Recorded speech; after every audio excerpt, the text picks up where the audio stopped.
Bonsoir à tous et bienvenue dans Plus d'Actu. 14% des étudiantes et des étudiants ont déjà été confrontés à du harcèlement sexuel, voire à une tentative de viol. Pour les étudiantes participant à des activités estudiantines, la proportion même monte à 20%, soit une étudiante sur 4. Ce sont les chiffres révélés par une étude de l'UC Louvain au début de ce mois. Alors, quelles sont les règles au sein des universités et des hautes écoles? Quelles sont les actions de prévention mises en place? Sanctionne-t-on les auteurs de ces agressions et faut-il adopter une législation plus contraignante au sein de la Fédération Wallonie-Bruxelles? La question a divisé les députés qui siègent au Parlement de la Fédération et on va en débattre ce soir.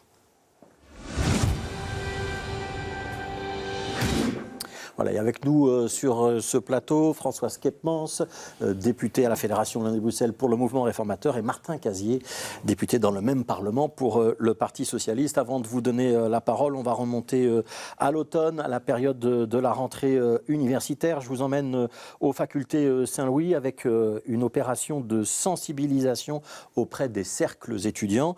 C'était le 12 septembre 2023. C'est un reportage de Myriam Ladissi et Nicolas Kenhartz. Tous en ligne, place maintenant à l'exercice. On ne me regarde pas de travers lorsque je me déplace dans l'espace public à cause de mon poids.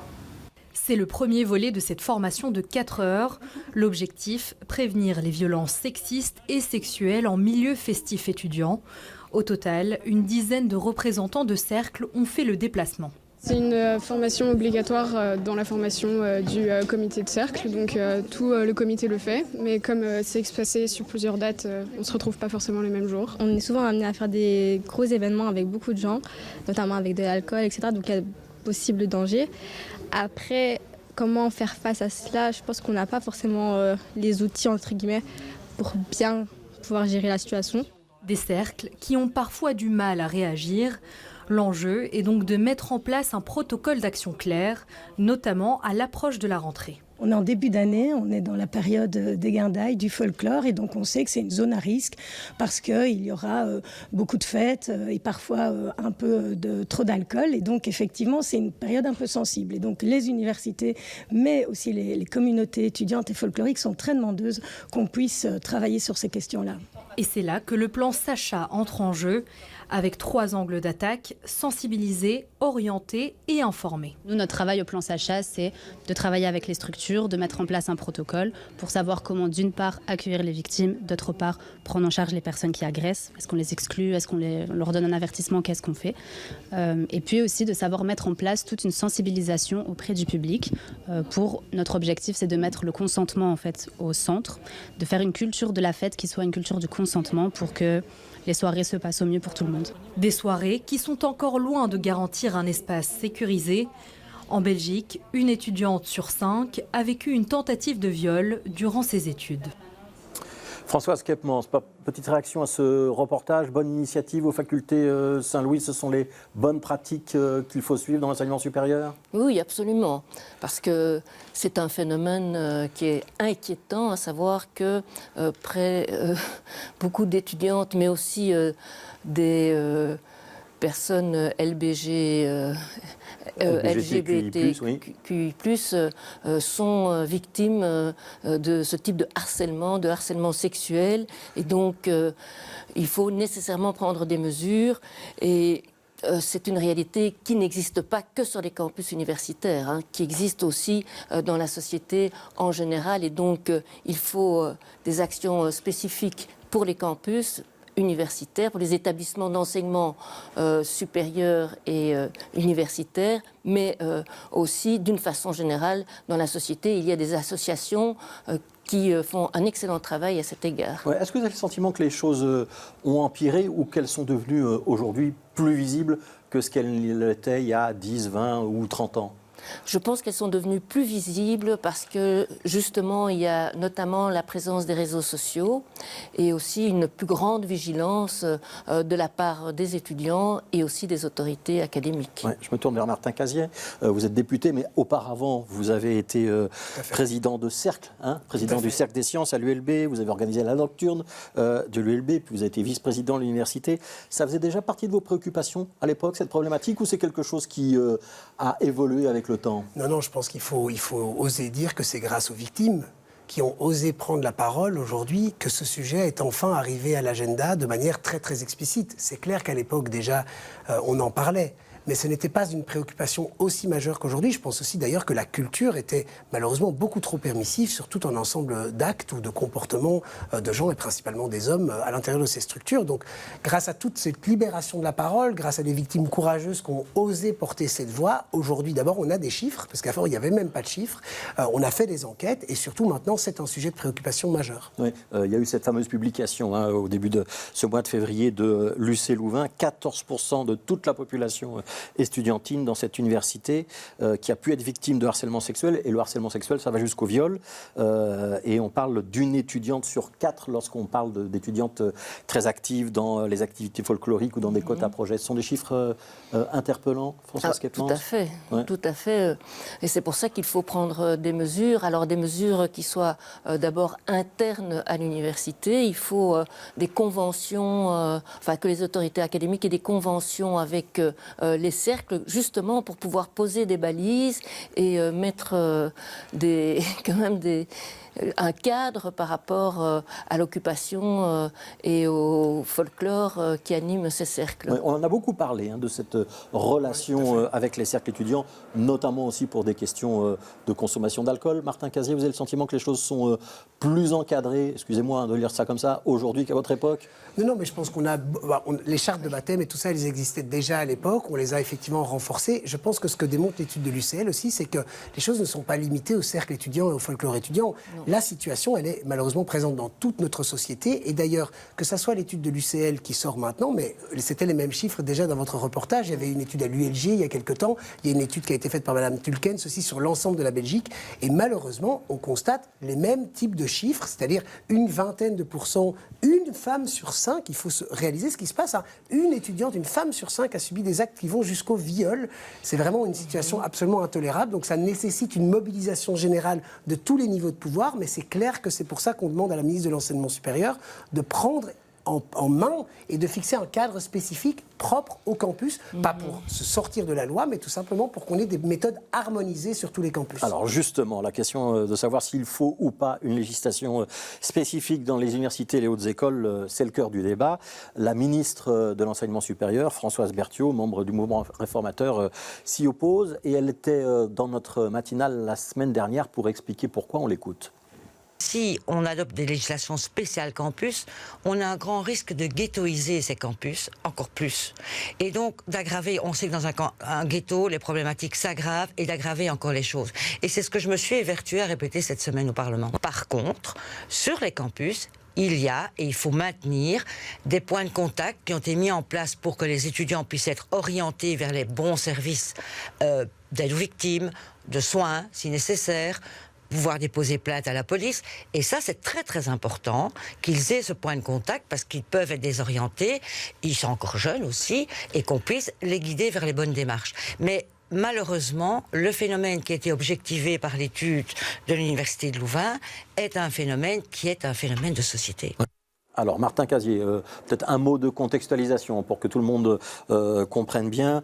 Le viol, les violences sexuelles, c'est réprimé par la loi. Ça ressort évidemment du fédéral, quel que soit l'endroit où cette violence sexuelle est commise. Donc, législation, c'est clair. Pourquoi est-ce qu'il faudrait des règles spécifiques dans le secteur de l'enseignement supérieur ? Quelles sont les compétences de la Fédération Wallonie-Bruxelles là-dessus ? Effectivement, il faut bien comprendre. Ici, l'idée n'est pas de se substituer à la police ou à la justice. Donc, comme vous le dites, ce sont des actes pénaux. Ils sont encadrés par la loi. Ils doivent être gérés par la police et par la justice. C'est pas ça.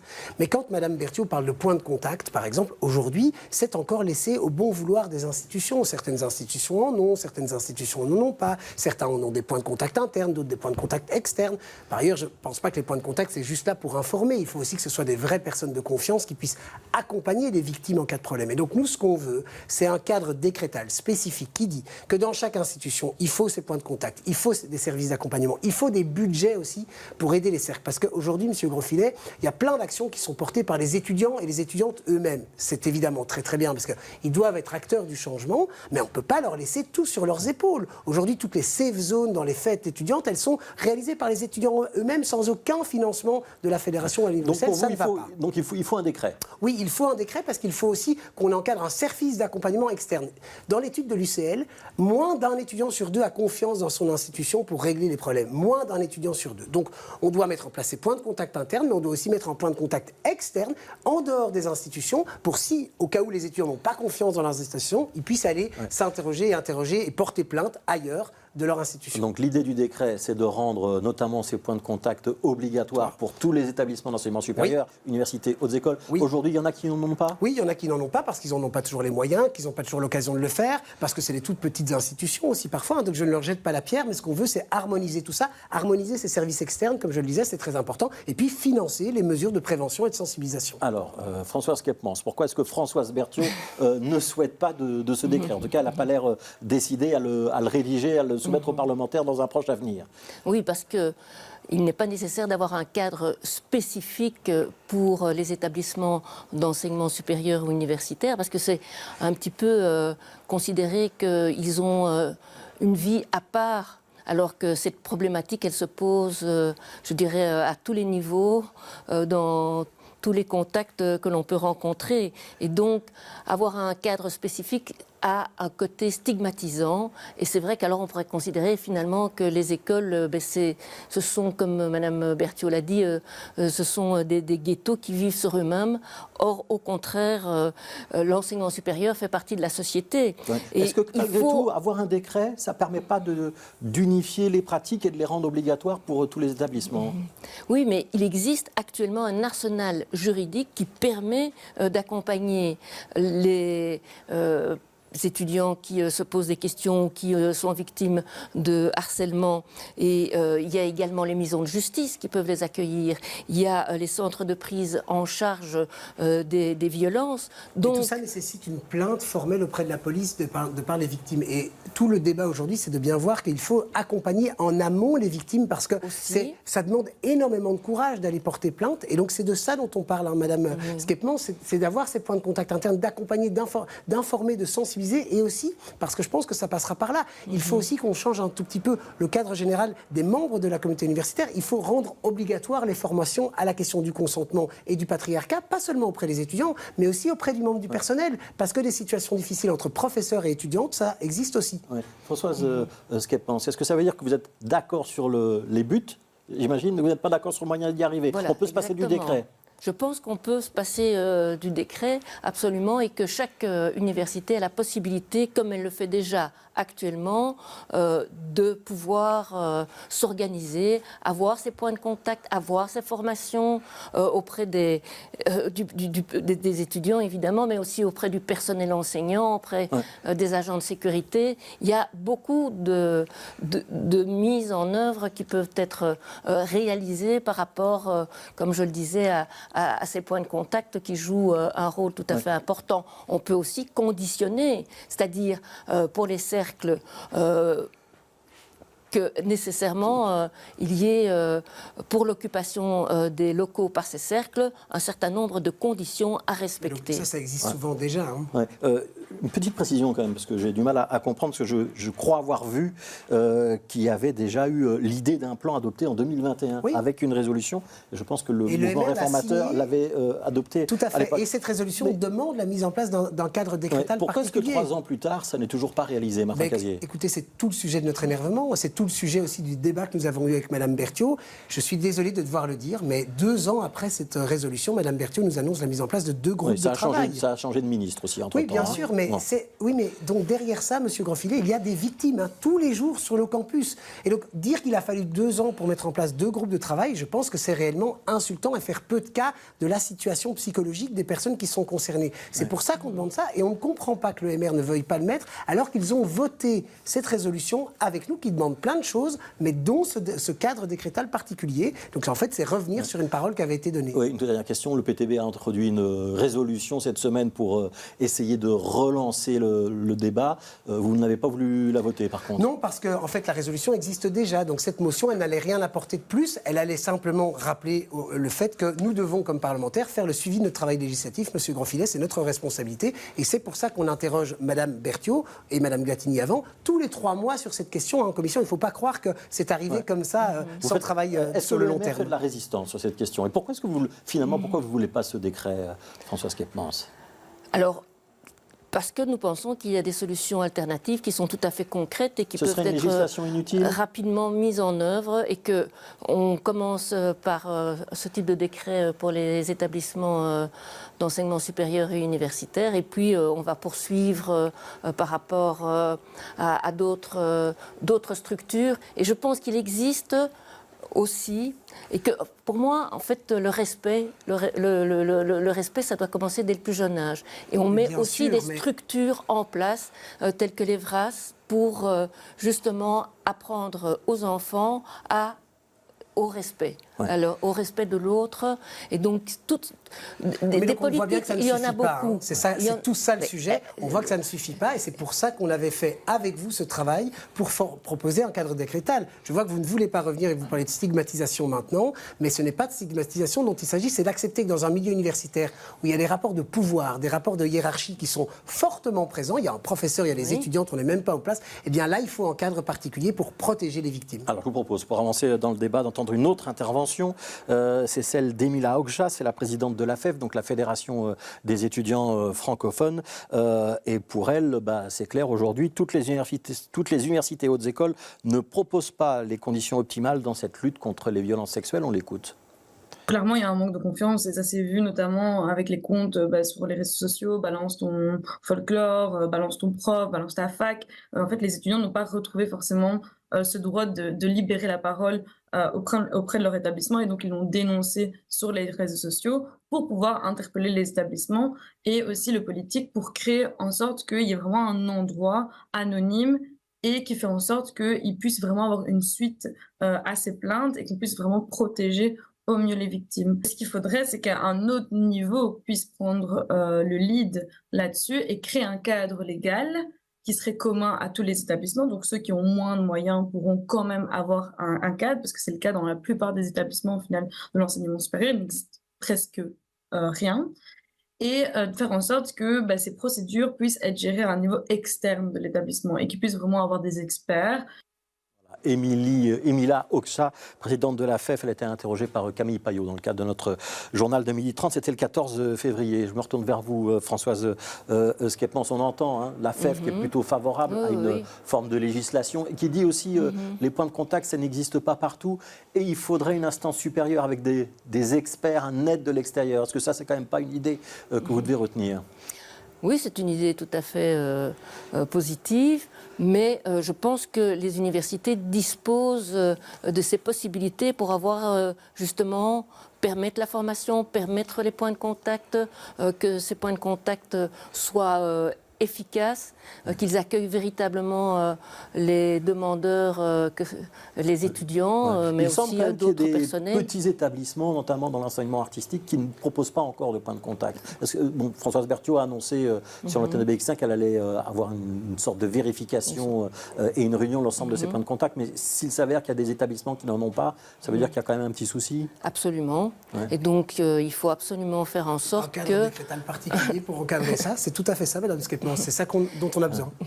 Il faut faire en sorte que chaque établissement, dans une relation de confiance, puisse développer ses points de contact. Oui. Alors il y a quand même deux groupes de travail qui ont été annoncés par la ministre, Martin Casier. Un qui va travailler sur la rédaction d'un cadre commun et puis un autre qui va plutôt s'orienter sur les procédures. L'idée d'un cadre commun, donc l'idée de pouvoir écrire noir sur blanc, ce que toutes toutes les universités et ce que toutes les hautes écoles doivent faire. Oui, est-ce que ça ne remplace pas un décret? Non, mais parce qu'en fait, pour nous, c'est ce qui va amener après un décret, c'est d'abord de fixer... Donc vous êtes, vous, déjà un point plus loin? Oui, mais enfin, c'est surtout que tout ça a commencé il y a 2 ans. Donc, comme je le disais tout à l'heure, le constat, c'est que Mme Berthiaud a mis 2 ans à mettre en place un groupe de travail qui va seulement commencer. Et une étudiante sur 5 est victime. Vous le disiez tout à l'heure, mais pour les personnes LGBTQIA+, les chiffres sont encore plus élevés, les personnes transgenres aussi. Donc, c'est-à-dire que pendant 2 ans, on a laissé la jungle. C'est ça que ça veut dire. Et quand Mme Oxage rappelait qu'il y a eu tous des mouvements sur Instagram, sur Facebook, balance ton port, balance ta fac, balance ton folklore, en fait, ça traduit ce manque de cadre. Donc les étudiants et les étudiantes, principalement, elles sont en demande. Et aujourd'hui, le MR dit, nous, on pense que c'est pas nécessaire, ça va les stigmatiser. Mais elle le demande elle-même. Mais s'il y a une action de la ministre, avec des tables rondes, s'il y a une circulaire envoyée aux établissements, ça ne remplace pas un décret? Ça ne va pas aussi vite et aussi loin? Mais il va falloir du financement aussi, M. Greffilet. Si on veut qu'il y ait des safe zones dans toutes les fêtes étudiantes, il va falloir qu'on ait du financement pour les encadrer. Aujourd'hui, c'est les étudiantes elles-mêmes qui portent ça sur leurs épaules. Ça ne va pas. Si on veut obliger les membres du personnel à devoir suivre une formation, il faut changer les statuts du personnel. Si on veut... Donc, vous voyez, tout ça, ça nécessite des modifications décrétales, incontestablement. Est-ce que Martin Casier a raison de dire, au final, il faudra quand même un décret, on est en train de perdre du temps, et au final, il faudra aussi une intervention financière pour aider un certain nombre d'aménagements. Est-ce qu'il a raison ou pas? Ce qui est certain, c'est qu'il faut avancer. Alors, je pense qu'on se braque trop sur la question faut-il un décret ou non? Alors, les réseaux sociaux, on le sait bien, c'est dans l'immédiateté. Et les réseaux sociaux dénoncent une situation. Et puis, alors, vous avez des commentaires qui vont dans tous les sens. Et je pense que c'est assez négatif de, justement, se focaliser sur des réseaux sociaux pour considérer qu'il y a une difficulté. C'est parce que les étudiantes et les étudiants concernés n'ont pas de canal pour faire connaître leurs problèmes. Et donc, c'est bien pour ça qu'il faut qu'on ait un cadre commun. Et vous avez raison, sans doute, M. Greffilet, c'est pas très important de s'énerver sur le cadre décrétal ou pas. Mais ce qu'on veut, c'est un cadre commun. Nous, on pense qu'il doit être décrétal, mais ce qu'on veut, c'est qu'il soit construit avec les acteurs, avec les étudiants. Et ça finira, je vous le dis, par un cadre décrétal. Est-ce que vous n'êtes pas isolé au mouvement réformateur sur cette question, Françoise Capmans? Parce que les autres partis, en tout cas écolo, est plutôt aligné avec le Parti socialiste. Il y a un petit peu de bisbrouille dans la majorité là-dessus, non? Bisbrouille, je ne pense pas. Pas sur ce sujet-là, en tout cas. Sur d'autres aussi. Il faut avancer. Non, pas sur ce sujet-là, mais c'est vrai qu'il faut avancer. Il faut avancer de manière concrète. Alors, avec ou sans cadre législatif, je ne pense pas que ce soit l'essentiel. Mais ça fait quand même un petit peu désordre, excusez-moi, dans la majorité. Il y a un désaccord là-dessus, il y a d'autres désaccords sur d'autres dossiers, le plafonnement du prix des voyages scolaires, la gratuité de l'école, il y a des nuances, les réinscriptions aussi. Est-ce que vous êtes encore en désir de gouverner l'un avec l'autre? En tout cas, le mouvement réformateur avec le PS à la Fédération Wallonie-Bruxelles, sur les questions d'enseignement au sens large. C'est un bon partenaire ou pas?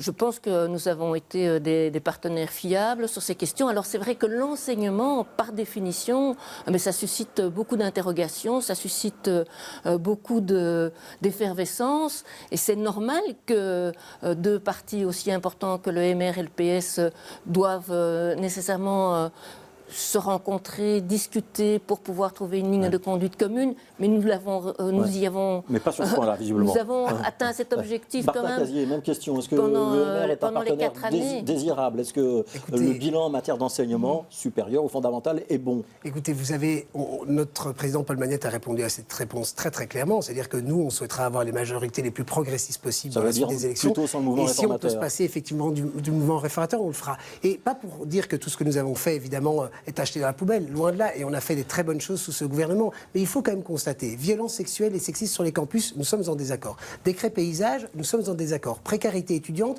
nous sommes en désaccord. Il y a donc là des gros dossiers sur lesquels on voit bien qu'il y a une différence entre la gauche et la droite quand elle gouverne. Merci beaucoup Françoise Capmans pour le mouvement réformateur, Martin Casier pour le Parti socialiste, tous les 2 membres du Parlement de la Fédération Wallonie-Bruxelles, ce qu'on appelait autrefois la communauté française. Demain, dans notre matinale Bonjour Bruxelles, on recevra notamment Raja Mawan, la coprésidente d'Ecolo. Et puis demain soir, dans le débat de Plus d'actu, on parlera de la sécurité et de la lutte contre les trafiquants de drogue en région bruxelloise. On sera avec Vincent Deholf et Marc-Jean Gaïssel. Continuez à bien vous informer et à demain.